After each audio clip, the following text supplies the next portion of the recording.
Grace and peace, everybody. It's Pastor G. I'm out again exercising. I'm gonna hit the weight room right after this.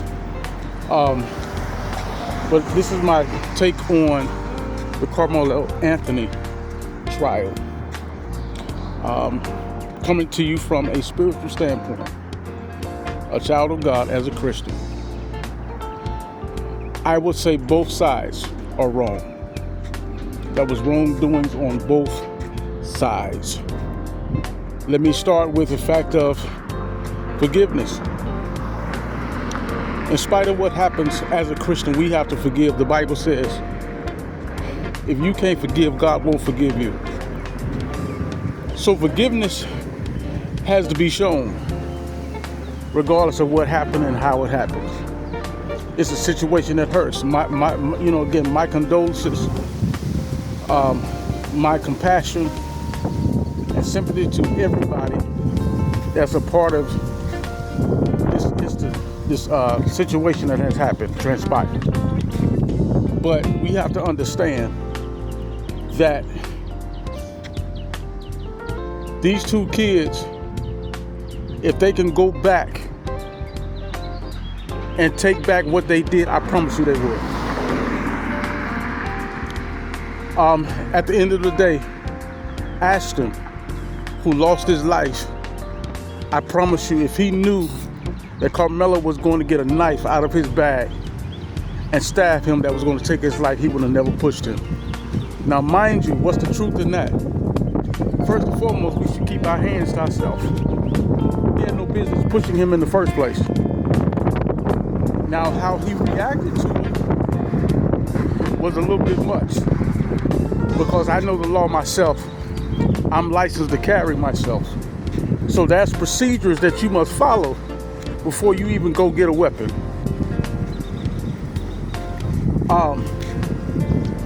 Karmelo, two things had to happen. Either he was scared to go push him into getting a weapon, or he was that angry to go get a weapon to do what he did. Mind you, again, I know a white gentleman that got time in prison because he shot a black man because of road rage. The black man got out on the freeway on him, came to his window. He didn't have a weapon. He didn't have anything. He was just literally just talking bad to him. But the white person said that he felt threatened. So he pulled his weapon and shot the man and thought it was in self-defense. No, it wasn't. You killed somebody who didn't have a weapon to come against you with. My point by saying that is the fact that Ashton didn't have a weapon and you went and got a weapon to solve the problem. That's what makes all of this look guilty. That's the issue that we're saying. If Ashton was bullying Karmelo, you should have said something. But again, these young people go through this no snitch rule. You know, I ain't snitching on nobody. I don't want to look like I'm a coward or nothing like that. But some things you got to have to do. And the fact of the matter is, as I said again, kids know. The parents of Ashton might say, my son's not like that, but kids in school know. Just ask the kids in school how they are. They'll tell you. Because again, I was a bad person growing up in life too.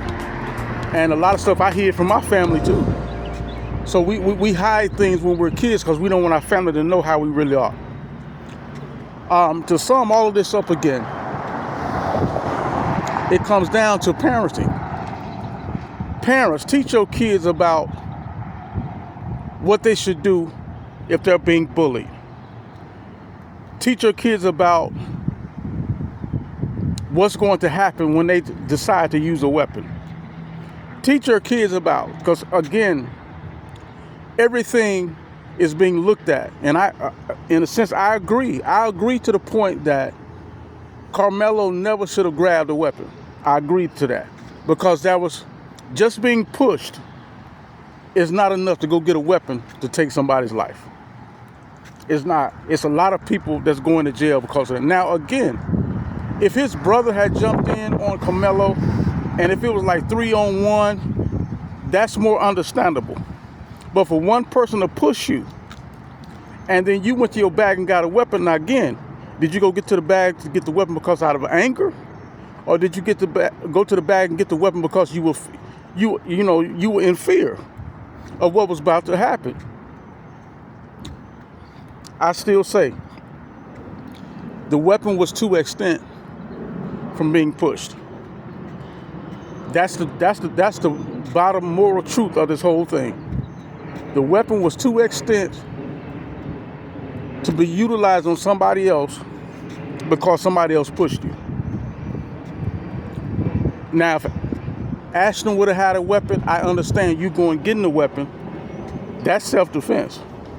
It's not self-defense when someone else is pushing you and you went got a weapon. Now, if 4 or 5 people jumped on you, that's different, because at that point now, you're not just dealing with one person, you're dealing with multiple people at that point.